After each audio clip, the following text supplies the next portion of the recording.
19. When Anna arrived, Dolly was sitting in her little drawing room, giving a fair-haired, plump little boy, who already resembled his father, a French reading lesson.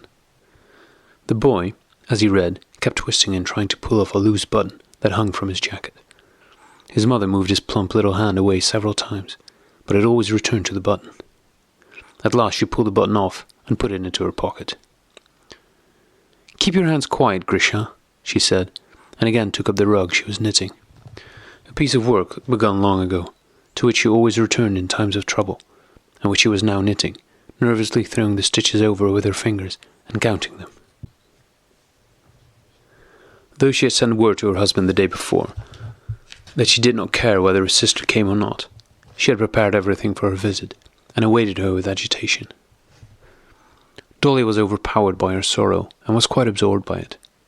Nevertheless, she remembered that her sister-in-law, Anna, was a wife of one of the most important men in Petersburg, and a grand dame.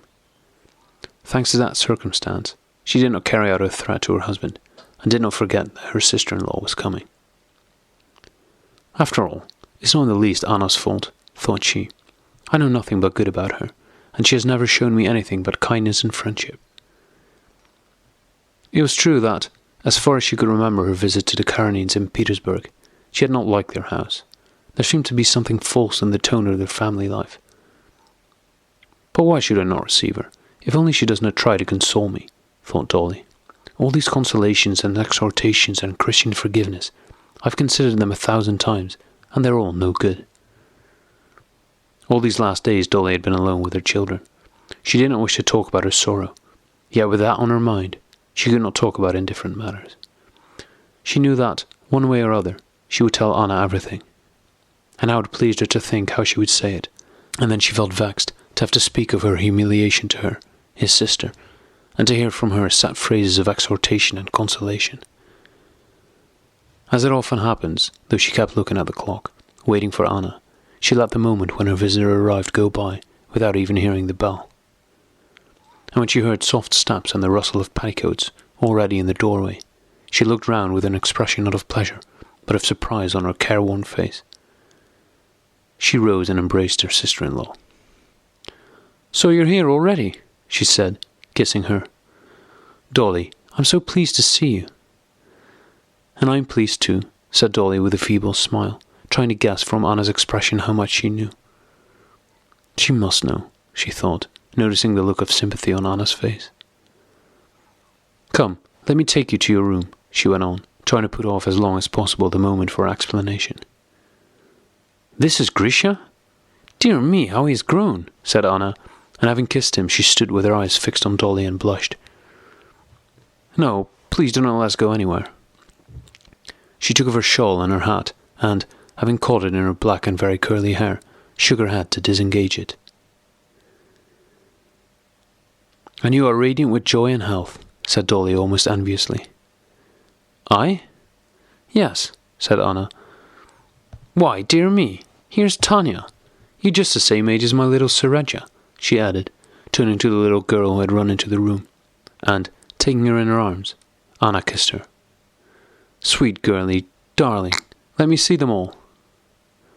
She not only mentioned them all by name, but remembered the years and even the months of their births, their characters, and what illnesses they had had. And Dolly could not help appreciating this. "Shall we go and see them?" she said. "It is a pity Vasha is asleep." Having looked at the children, they returned to the drawing-room, and, being now alone, sat down to coffee at the table. Anna took hold of the tray, but then pushed it aside. "Dolly," she said, "he has told me." Dolly looked coldly at Anna. She expected now to hear words of insincere sympathy, but Anna said nothing of the kind. "Dolly, dear," she began, "I do not wish to take his part to console you. That would be impossible. But, dearest, I am simply sorry for you, sorry from the bottom of my heart." Her bright eyes under their thick lashes suddenly filled with tears. She moved closer to her sister-in-law, and with her energetic little hand took hold of Dolly's. The latter did not draw back from her, but her face retained its rigid expression. She said, "It is impossible to console me. Everything is lost after what has happened. Everything destroyed. As soon as she had said it, her face softened. Anna lifted Dolly's dry, thin hand, kissed it, and said, "But what is to be done, Dolly? What is to be done? What is the best way of acting in this dreadful position? That is what one has to consider." "Everything is at an end, and that is all," said Dolly. "And the worst of it is, you understand, that I can't leave him. There are the children, and I am bound. Yet I can't live with him. It is torture for me to see him." "Dolly, my darling, he has spoken to me, but I want to hear it from you. Tell me everything." Dolly looked at her inquiringly. Sincere sympathy and affection were visible in Anna's face. "If you like," said Dolly suddenly, "but I'll begin from the beginning. You know how I was married. With the education Mamma gave me, I was not merely naive, but silly. I knew nothing. I know they say husbands tell their wives how they've lived, but Stiva," she corrected herself, "but Stephen Arkadyevich never told me anything. You will hardly believe it, but up to now I thought I was the only woman he had ever known.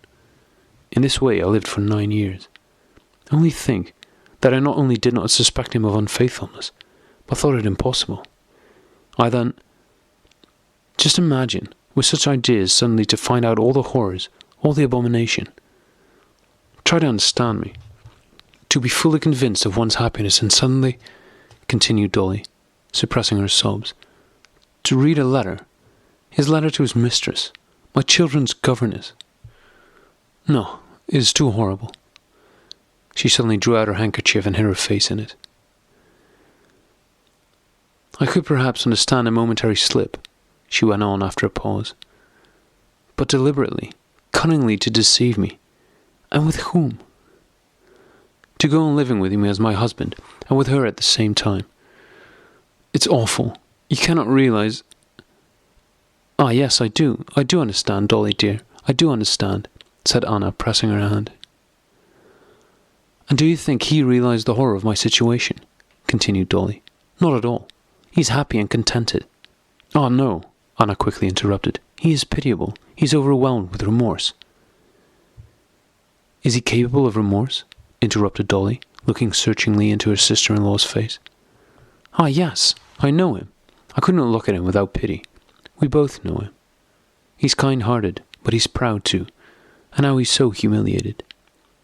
What moved me most is," and here Anna guessed what would touch Dolly most, "that two things tormented him. He's ashamed of the children, and that, loving you, yes, loving you more than anything else in the world," she hurriedly went on, not listening to Dolly, who was about to reply, "he has hurt you so hard. He kept saying, 'No, she will not forgive me.'" Dolly, gazing beyond her sister-in-law, listened thoughtfully. "Yes, I understand that his position is dreadful. It is worse for the guilty than for the innocent one," she said, "if he feels that the misfortune all comes from his fault. But how can I forgive him? How can I be a wife to him after her? Life with him now will be a torture for me, just because I love my old love for him." Sobs cut short her words. But as if intentionally, every time she softened, she again began to speak of the thing that irritated her. "You know she's young. She's pretty," she said. "You see, Anna, my youth and my good looks have been sacrificed. And to whom? For him and his children. I have served his purpose and lost all I had in the service. And of course a fresh, good-for-nothing creature now pleases him better. They probably talk about me, or, worse, still avoided the subject. You understand?" And hatred again burned in her eyes. "And after that he will tell me, am I to believe him? Never. No, it's all ended, all that served as a consolation, as a reward for my labours, my sufferings. Will you believe me, I've just been teaching Grisha. It used to be a pleasure, and now it's a torment. What is the good of my taking pains, of working so hard? What use are the children? It is terrible. My soul has so revolted that instead of love and tenderness for him, I have nothing but anger left. Yes, anger. I could kill him." "Dolly, dearest, I understand, but don't torture yourself. You're so deeply hurt, so upset, that you see many things in the wrong light." Dolly was silent, and for a moment or two neither spoke. "What am I to do? Think it over, Anna. Help me. I've turned over in my mind everything I could think of, and can find nothing." Anna could not think of anything, but her heart responded to every word and every look of Dolly's. "All I can say is," began Anna, "I'm his sister and I know his character, his capacity for forgetting everything." She made a gesture with her hand in front of her forehead. That capacity for letting himself be completely carried away, but on the other hand for completely repenting. He can hardly believe now, can hardly understand how he could do it. "No, he understands and understood," Dolly interrupted. "And I? You forget me. Does it make it easier for me?" "Wait a bit. When he was speaking to me, I confess I did not quite realize the misery of your position. I saw only his side, and that the family was upset, and I was sorry for him. But now, having spoken with you, I, as a woman, see something else. I see your suffering, and I cannot tell you how sorry I am for you. But, Dolly, dearest, I fully understand your sufferings. Yet there is one thing I do not know. I do not know how much love there still is in your soul. You alone know that. Is there enough for forgiveness? If there is, then forgive him." "No," Dolly began, but Anna stopped her and again kissed her hand. "I know the world better than you do," she said. "I know men like Stiva and how they see these things. You think he spoke to her about you. That never happens. These men may be unfaithful, but their homes, their wives, are their holy places. They manage in some way to hold these women in contempt and don't let them interfere with the family. They seem to draw some kind of line between the family and those others. I do not understand it, but it is so." "Yes, but he kissed her." "Dolly, wait a bit. I've seen Stiva when he was in love with you. I remember his coming to me and weeping. What poetry and high ideals you were bound up with in his mind. And I know the longer he lived with you, the higher you rose in his esteem. You know we used to laugh at him because his every third word was, 'Dolly is a wonderful woman.' You have been, and still are, his divinity, and this infatuation never reached his soul. But suppose the infatuation is repeated?" "It cannot be, as I understand." "And you? Would you forgive?" "I do not know. I cannot judge." "Yes, I can," said Anna, after a minute's consideration. Her mind had taken in and weighed the situation, and she added, "Yes, I can. I can. Yes, I should forgive. I should not remain the same woman. No, but I should forgive, and forgive it as utterly as if it had never happened at all." "Well, of course," Dolly put in quickly, as if saying what she had often herself thought, "or else it would not be forgiveness. If one is to forgive, it must be entire forgiveness. Well now, I will show you your room." She rose and on the way embraced Anna. "My dear, how glad I am you came. I feel better now. Much better."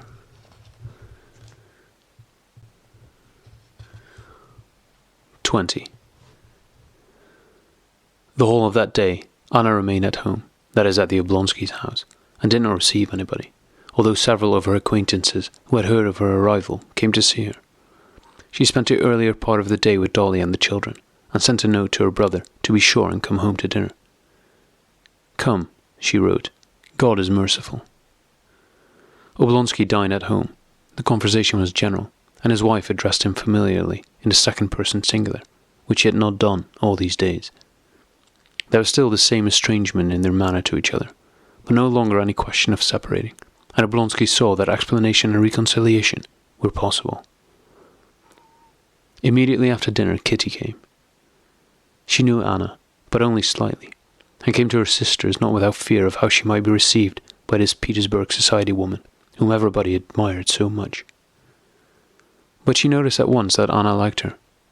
It was evident that her beauty and youth gave Anna pleasure, and before Kitty had time to regain her self-possession, she felt not only that she was under Anna's influence, but that she was in love with her, as young girls often are with married women older than themselves. Anna was not like a society woman or the mother of an 8-year-old son.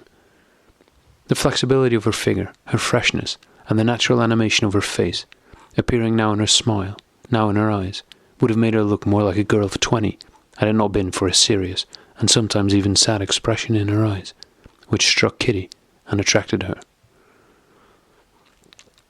Kitty felt that Anna was perfectly unaffected, and was not trying to conceal anything, but that she lived in another, higher world full of complex poetic interests, beyond Kitty's reach. After dinner, when Dolly had gone to her own room, Anna got up quickly and went to her brother, who was just lighting a cigar.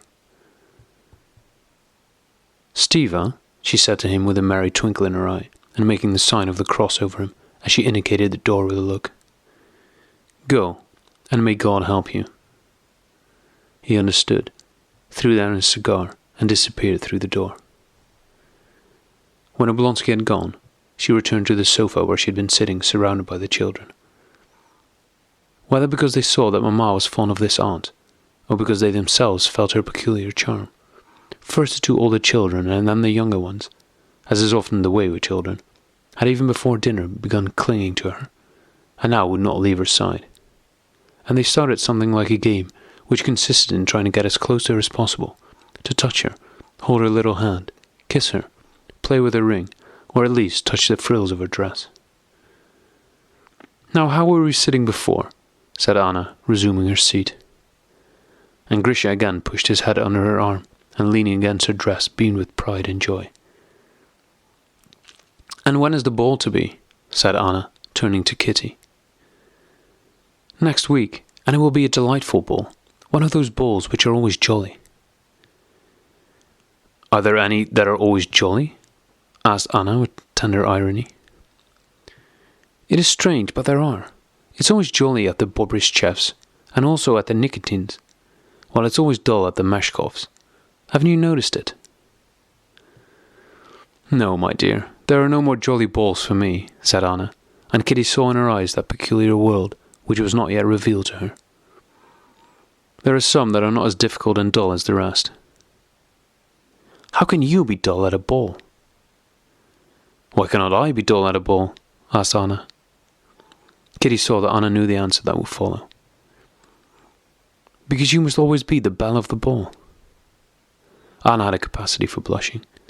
She blushed and answered, "In the first place, I never am, but even if I were, what use would it be to me?" "Will you go to that ball?" asked Kitty. "I suppose you shall have to. Here, take this," she said, turning to Tanya, who was drawing off a ring which fitted loosely on her aunt's small tapering finger. "I shall be very glad if you go. I should so like to see you at a ball." "Well then, if I have to go, I shall console myself with the reflection that it will give you pleasure." "Grisha, please don't pull so hard. It's all in a tangle already," she said, arranging a loose lock of hair with which Grisha was playing. "I imagine you at that ball in lilac." "Why must it be lilac?" asked Anna, half laughing. "Now, children, run away, run away. Don't you hear? There's Miss Holt calling you to tea." She went on, disengaging herself from the children and dispatching them to the dining room.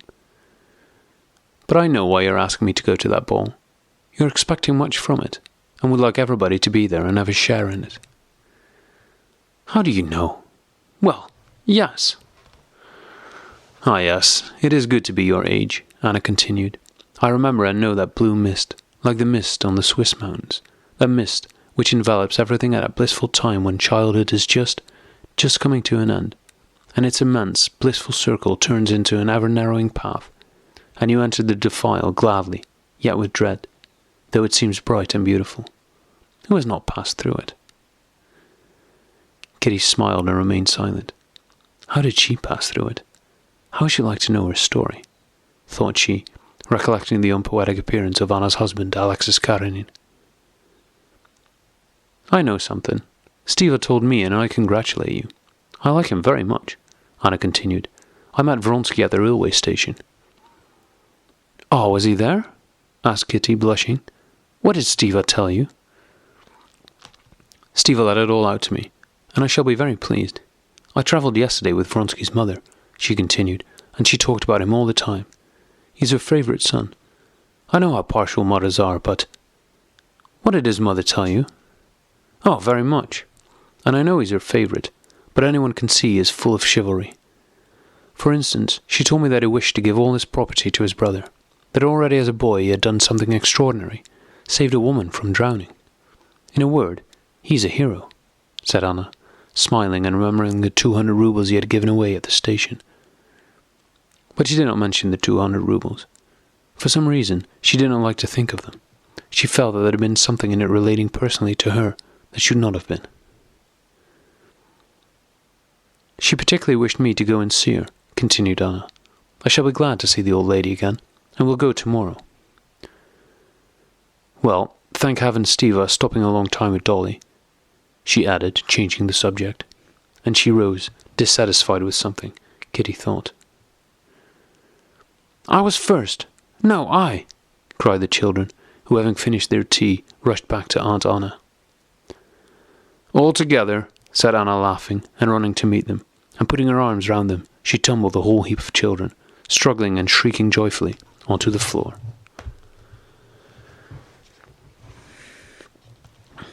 "21.